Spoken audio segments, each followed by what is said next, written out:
What if you stepped through a door and reality simply forgot to continue? The NoEnd house is not just a piece of internet folklore. It is a direct challenge to our understanding of spatial geometry, neurobiology, and the fundamental laws of thermodynamics. To explain a house with an infinite number of rooms, or even a finite number of rooms that psychologically deconstruct a human being, we have to move beyond traditional architecture and enter the realm of non-Euclidean geometry and the simulation hypothesis. Imagine a structure that exists as a localized rupture in three-dimensional space.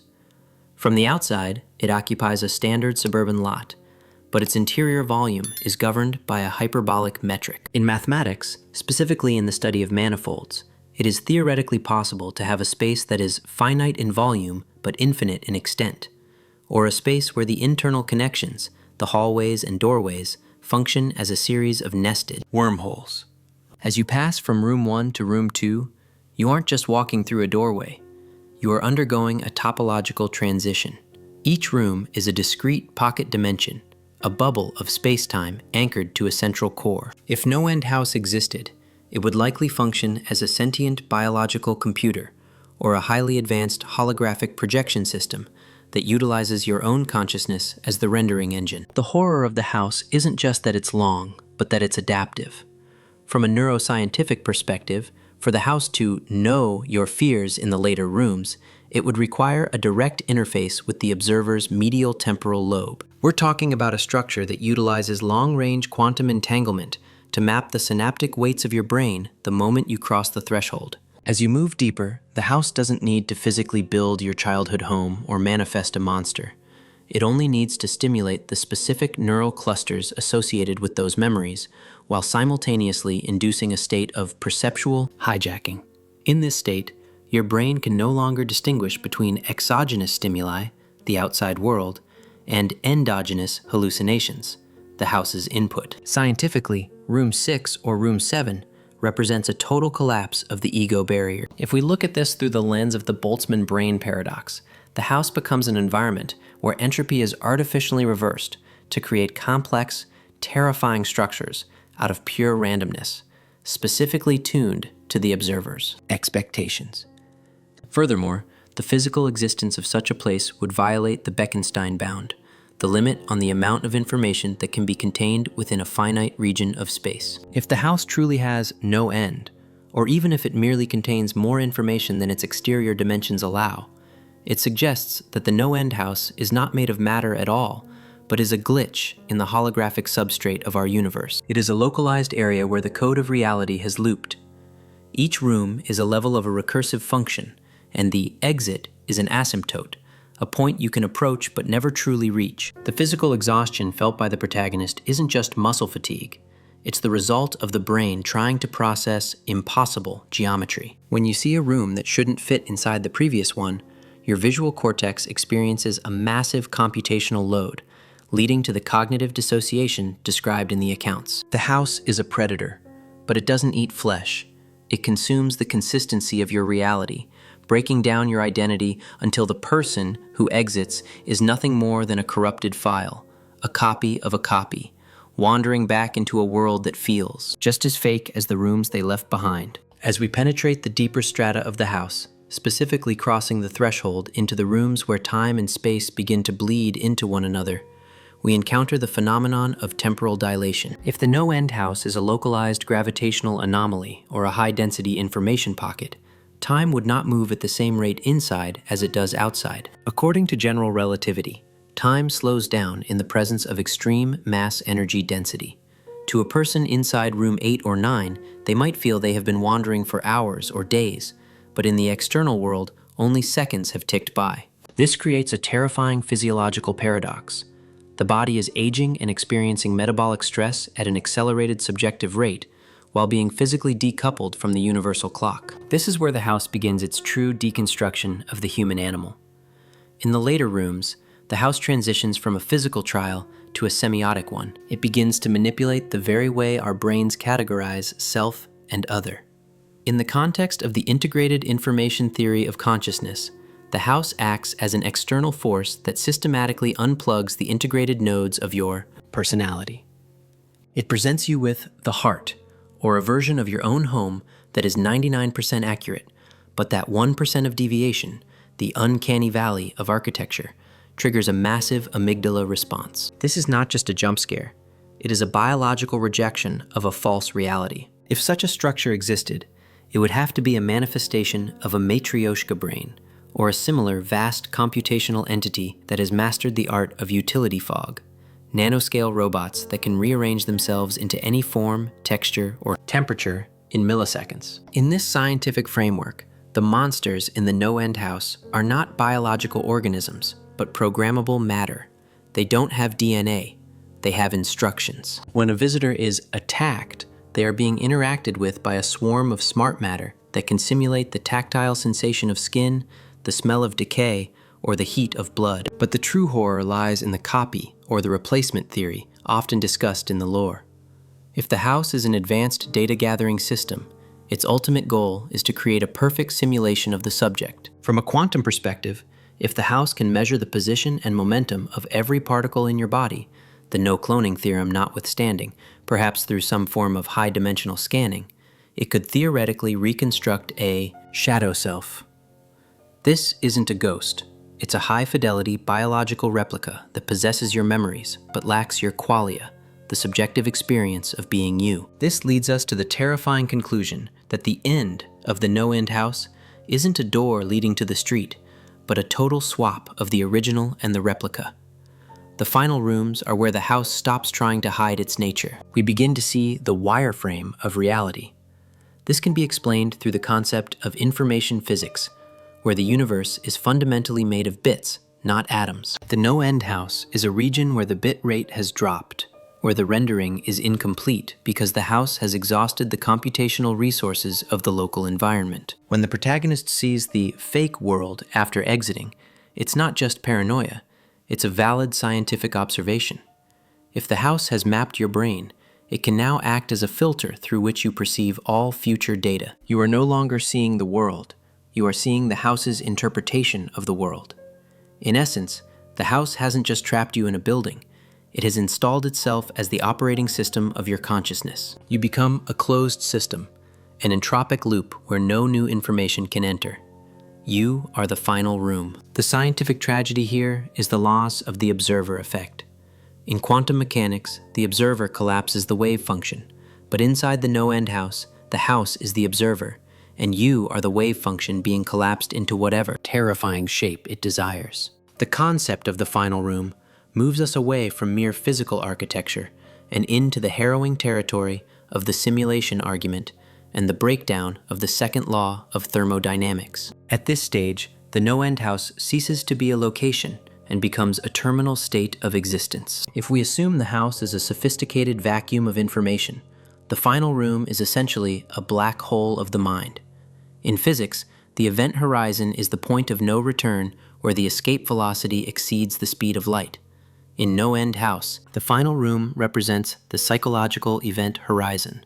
Once you enter, the information that constitutes your identity is stretched and spaghettified across the internal dimensions of the house. From a scientific standpoint, the protagonist's return to a fake home that feels hollow or wrong is a perfect description of post-traumatic dissociation, but on a cosmic scale. The house has effectively stripped away the global workspace of your consciousness, the mechanism that allows different parts of your brain to communicate and form a coherent sense of reality. You are left in a state of anhedonic realism, where the sensory inputs are correct, the sky is blue, the grass is green, but the emotional qualia, the internal feeling of truth or belonging, has been surgically removed by the house's interference with your neurochemistry. If the NoEnd house were to exist in our physical universe, it would likely be an example of a topological defect in the fabric of space-time.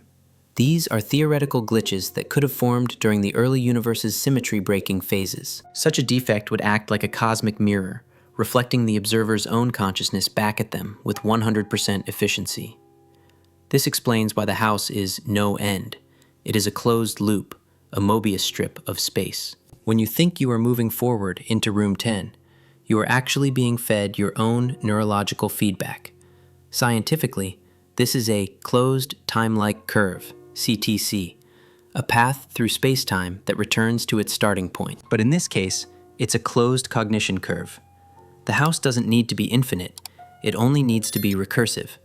It captures yourself and runs it through a loop, slightly degrading the data with every pass. This is why the final room often involves seeing yourself, or a version of your life that is rotting. It is the visual representation of information entropy. Just as a digital file loses quality every time it is copied and resaved, your soul, the complex pattern of information that makes you, you, is being compressed and lossy encoded by the house, until there is nothing left but the noise. Furthermore, we must consider the energy cost of such a structure. To maintain an infinite or adaptive environment, the house would need a staggering amount of power, possibly tapping into zero-point energy or the vacuum fluctuations of the space it occupies. This would make the NoEnd house the most efficient entropy sink in the universe.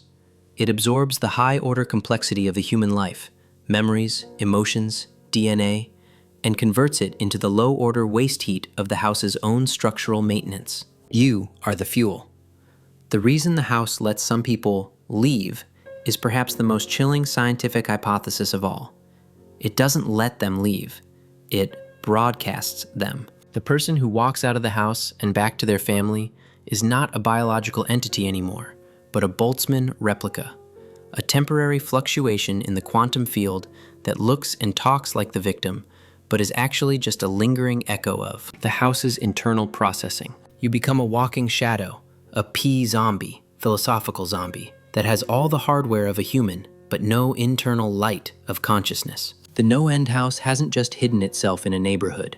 It has successfully integrated its corrupted data back into the real world, using you as the carrier signal. The final stage of the NoEnd house experience forces us to confront the omega point of simulated consciousness, the moment where the distinction between the architect and the occupant vanishes entirely. If we analyze this through the lens of the Bostrom simulation hypothesis, the house isn't just a glitch, it is a nested simulation. When you reach the ultimate rooms, the house is no longer simulating a building, it is simulating the very laws of physics you rely on to perceive reality. Scientifically, this would require a computational substrate of unimaginable power, perhaps utilizing the spin of individual atoms to store the data of your suffering. As you reach what you believe is the exit, you are actually hitting the compute ceiling.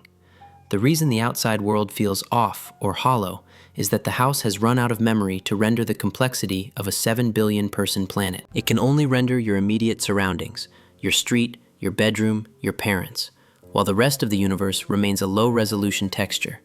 This is spatial culling on a metaphysical scale. You aren't back in the world. You are in a localized cache of the world, a sandbox environment where you are the only true variable left. From the perspective of information theory, the exit is actually a hard fork in your timeline. In the many worlds interpretation of quantum mechanics, every decision creates a new branch of the universe. The NoEnd house could be viewed as a quantum siphon that pulls you out of the consensus reality and into a dead-end branch. In this branch, entropy is accelerated. This explains the recurring theme of the end involving the decay of the world. In physics, the heat death of the universe is the state where all energy is uniformly distributed and no more work can be performed. The house is a localized heat death accelerator. It burns through the meaning of your life, the structured energy of your thoughts, and leaves you in a state of maximum entropy. You become a static observer in a world that has stopped evolving. The scientific horror here is that you are still conscious, but you are informationally isolated. No new signals can reach you from the true universe. You are a ghost, trapped in a high-fidelity playback of your own memories. A recursive loop where the house is the only thing that is real. But the most disturbing scientific conclusion is the evolutionary purpose of such a structure. If the NoEnd house exists, it is likely a filter. In biology, a filter is a mechanism that allows only the most resilient organisms to pass.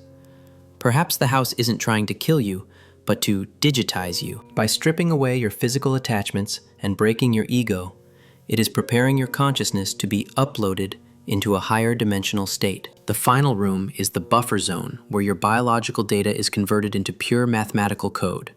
You aren't walking out of the house. You are being compiled into it. Eventually, you don't just live in the house, you become a part of its architecture.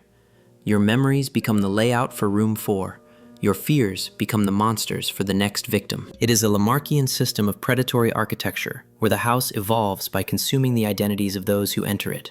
You are the software update for the next guest. The house is not a place. It is a living algorithm that has been running since the dawn of sentient thought, and you are simply the latest bit of data to be processed, optimized, and eventually deleted. The scientific verdict on the NoEnd house leaves us with a chilling realization.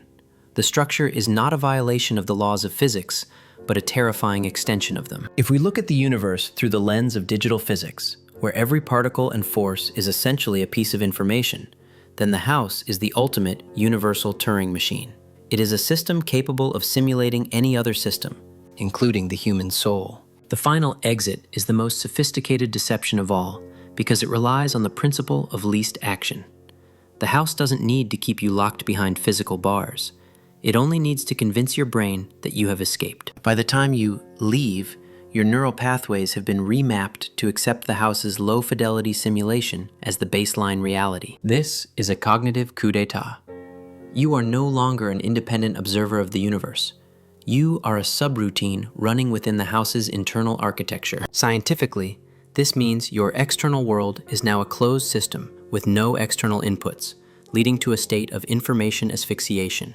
You are breathing in your own mental exhaust, living in a world that is essentially a mirror reflecting. A mirror into infinity. In the grander context of cosmic Darwinism, the NoEnd house could be interpreted as a great filter, a test for the robustness of consciousness. If a mind can maintain its coherence, its integrated information, against the absolute deconstruction of its environment, it might survive. But for most, the house represents the second law of thermodynamics in its most cruel form, the inevitable transition from order to disorder. You enter the house as a highly complex, unique individual, a masterpiece of biological evolution, and you are slowly broken down into equilibrium.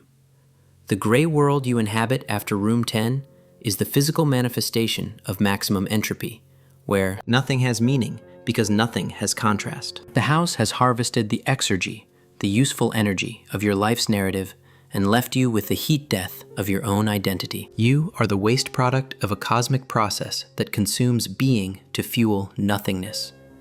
This isn't just a haunting, it's a phase transition of the human condition. We must then ask, if the NoEnd house exists, how do we know we aren't already in it? If the house is capable of creating a room 6 that perfectly mimics a suburban neighborhood, what scientific proof do we have that our current reality isn't simply room 10,000? From the perspective of solipsism backed by quantum Bayesianism, your reality is only a collection of beliefs updated by sensory data.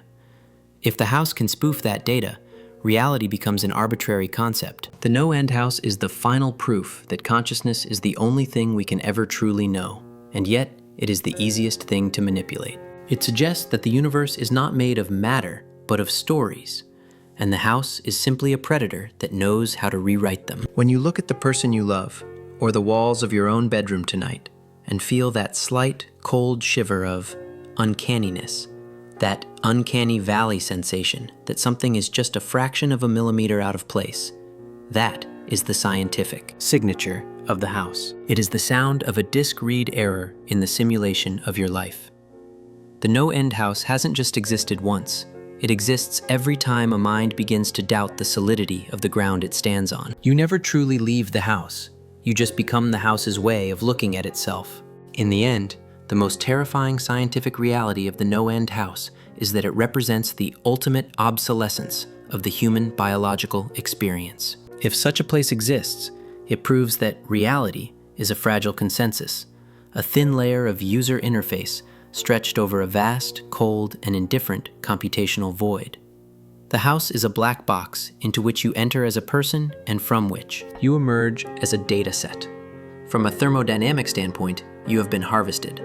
From a neurobiological standpoint, you have been lobotomized of your connection to the objective universe. The scientific tragedy is not that the house is magic, but that it is efficiency personified.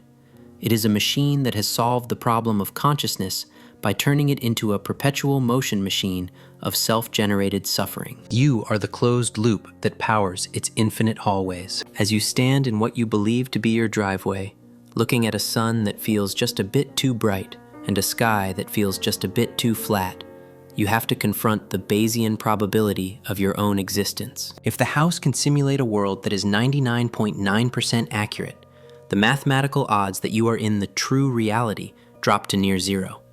You are living in the residual information of a life that ended the moment you crossed the threshold of room 1. The house doesn't need to keep you in a cell because it is built a cell out of your own sensory expectations. You are a ghost in the machine, but the machine is your own hijacked brain. The NoEnd house is the final frontier of science, the point where physics becomes nightmare, and where the observer finally realizes that the only thing being observed is their own slow, inevitable erasure. You didn't survive the NoEnd house. You were integrated. And as the simulation of your life continues to run on the house's internal servers, the only question that remains is, who is watching the screen? If you ever feel that sudden, inexplicable sense of déjà vu, or if you catch a glimpse of a doorway where there should be a wall, don't walk toward it. Because in a universe governed by information theory, the only way to win a game against an infinite engine is to stop being information. But it's already too late for that. The final room wasn't a place you reached. It was the last thought you had before you stopped being you. Welcome home. You've been here forever, and you're never, ever leaving.